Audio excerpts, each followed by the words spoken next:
इस मामले में फायर डिपार्टमेंट पर एक और आरोप यह लग रहा है कि उसने आग बुझाने के लिए बहुत ज्यादा तत्परता नहीं दिखाई। जो लोग इस गेस्ट हाउस के पड़ोस में रहते हैं, उनका कहना है कि फायर स्टेशन को पहली कॉल 8:40 पर गई, लेकिन उसकी पहली गाड़ी मौके पर पहुंचती है 9:40 पर, यानी पूरा 1 घंटे की देरी। और दावा है कि अगर ये देरी ना होती तो इस आग को बहुत पहले ही बुझा लिया गया होता। सुनिए। अल्लाह,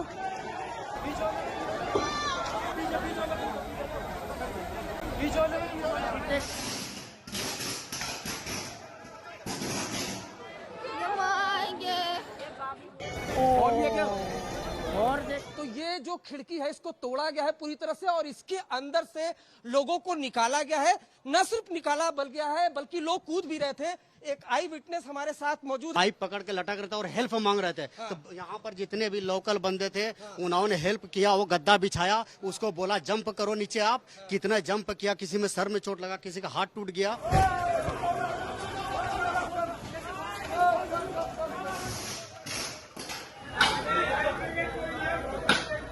यहाँ पे स्मेल आ रही थी बहुत ज्यादा, तो हमें लगा कि क्या है, फिर हमें लगा शायद ऐसे ही, फिर स्पार्किंग होने लगी यहाँ पे। उसके बाद से यहाँ पे लोग उनको फोन कर रहे थे, फायर ब्रिगेड वालों को। 8 बजे से फोन करना चालू किया। यहाँ पे 9:40 पे लोग फायर ब्रिगेड आई, तब उन्होंने आग को कंट्रोल करने की कोशिश की। अगर उसी टाइम अगर कुछ एक्शन लिया होता, पुलिस आई होती, कुछ आई होती, तो यहाँ पे इतनी कैजुअलिटी। खुलासा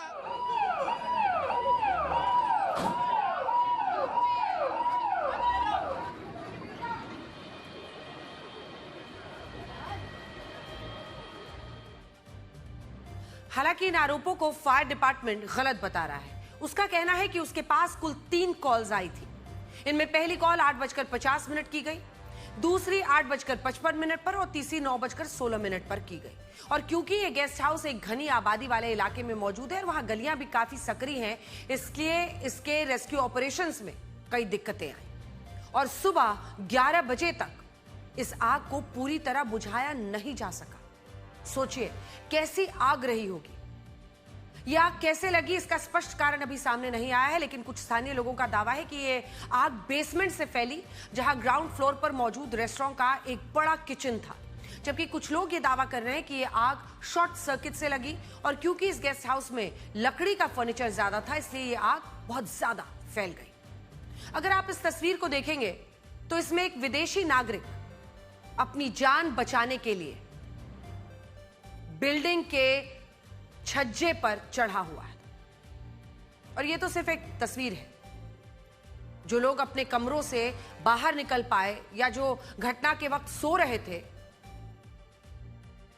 वहीं पर फंसे रह गए।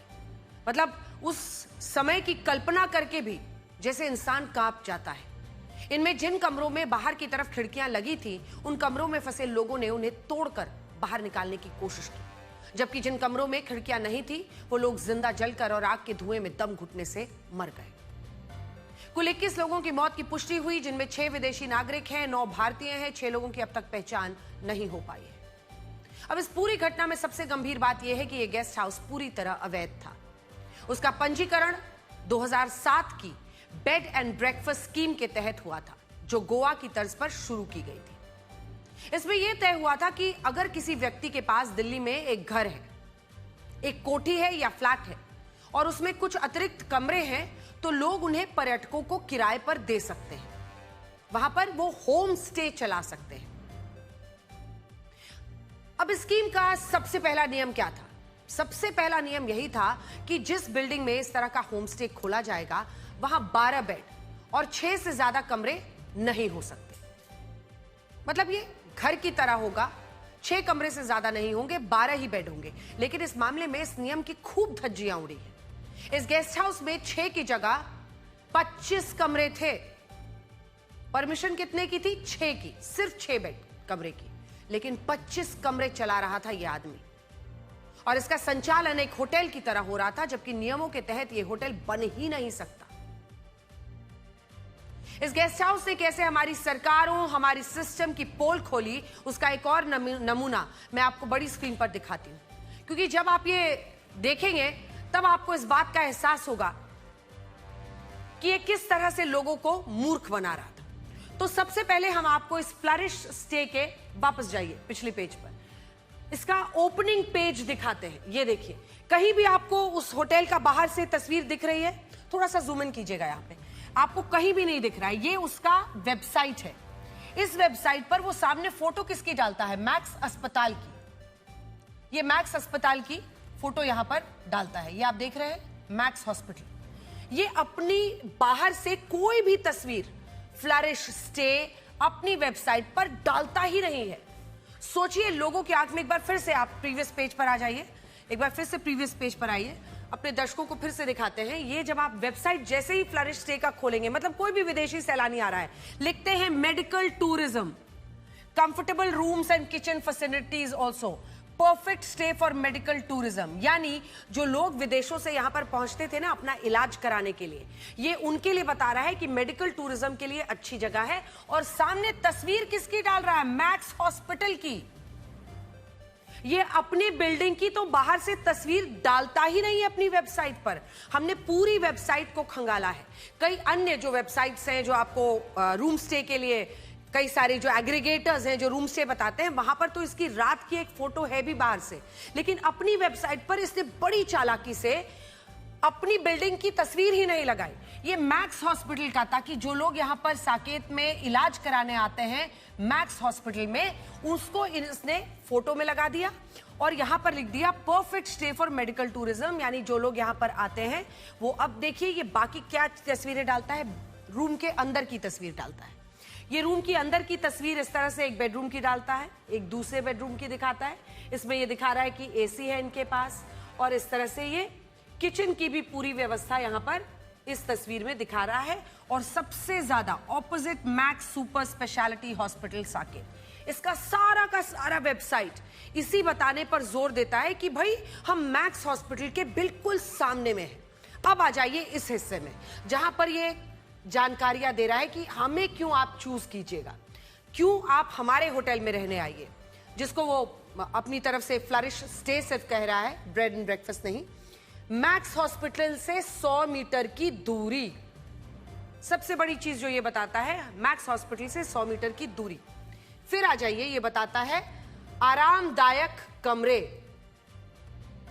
फिर ये बताता है किफायती, मतलब कीमत कम है, सस्ता पड़ेगा, आ जाइए। सेल्फ कुकिंग, खुद से आप खाना बना सकते हैं, यानी आपको किचन मिल रहा है, आपको कुकिंग स्टोव मिल रहा है, आपको सब कुछ की व्यवस्था मिल रही है। आसान कनेक्टिविटी जिसकी वो बात करता है, और अच्छी मेहमान नवाजी का भी वो यहां पर जिक्र करता है।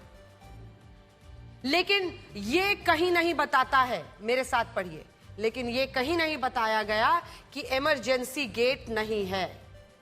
उसने ये कहीं नहीं बताया लोगों को जो उसके कमरे में आ रहे हैं रहने के लिए कि आपके पास एंट्री और एग्जिट के लिए सिर्फ एक ही गेट होगा, जो कि तमाम नियमों की अनदेखी है।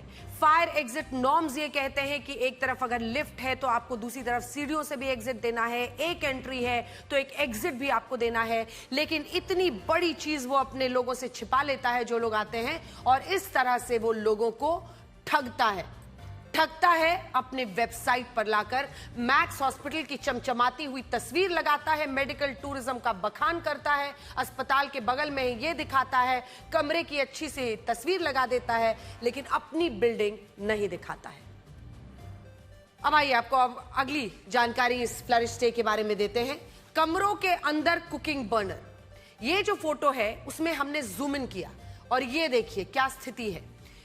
एक ही एग्जिट है और इसके बावजूद, मतलब एंट्री एग्जिट एक ही है, ये जब आप देखें तो कुकिंग बर्नर लगाने की इजाजत नहीं होने के बावजूद, जूम इन किया है हमने आपके लिए, कमरों के अंदर वो इस तरह से बर्नर लगाने की इजाजत लगा देता है। तो ये फ्लरिश स्टे की क्या स्थिति है वो हम आपको दिखा रहे हैं, किसकी वजह से आज ये सवालों के घेरे में है और किसकी वजह से इस तरह की स्थिति बनी है। तो हमने आपको उसका वेबसाइट दिखाया, चमचमाता हुआ वेबसाइट जिसमें वो मैक्स हॉस्पिटल का पूरा बखान कर रहा है, लेकिन इन सब के बीच किसी को नहीं बता रहा कि हमारे पास एक ही एंट्री एग्जिट पॉइंट है। अब अगर कोई होम स्टे इतनी मनमानी करता है, 6 कमरों की जगह 25 कमरों में होटल चलाने लगता है, ऊपर से ग्राउंड फ्लोर पर अवैध रेस्टोरेंट भी खोल लेता है। ये देखिए, ये 2 तस्वीरें हम आपको दिखा रहे हैं।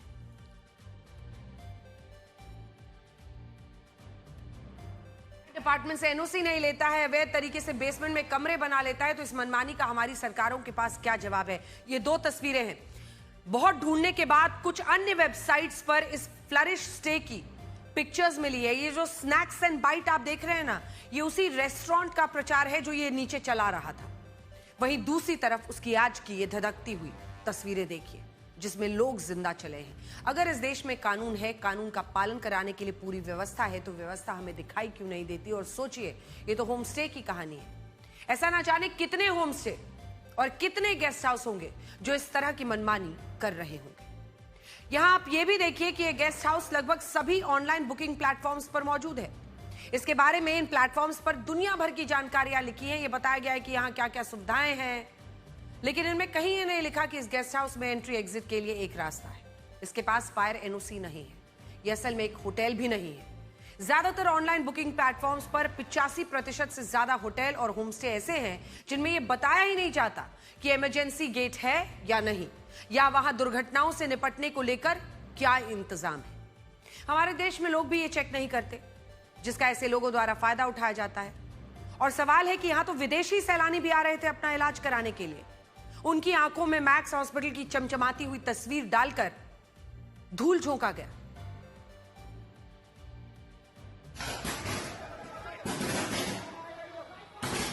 ये जो बहुमंजिला इमारत है, इसमें भीषण आग लगी और किस तरीके से वहां पर लोगों ने भागने की कोशिश की।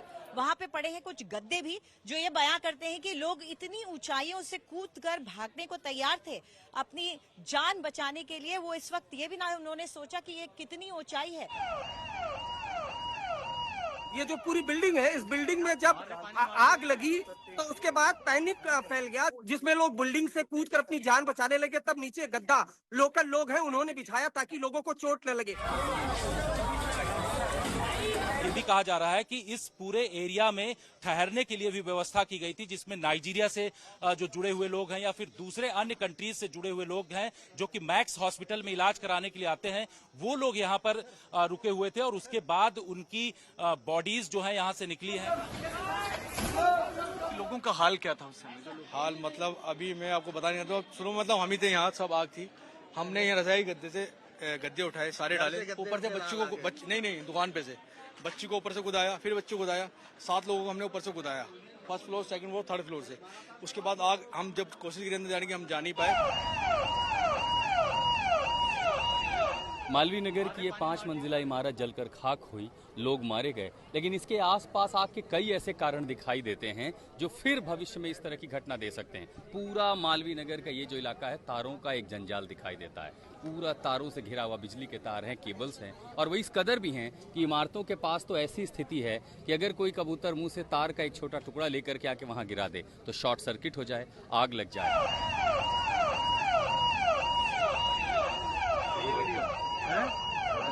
करके मारा नहीं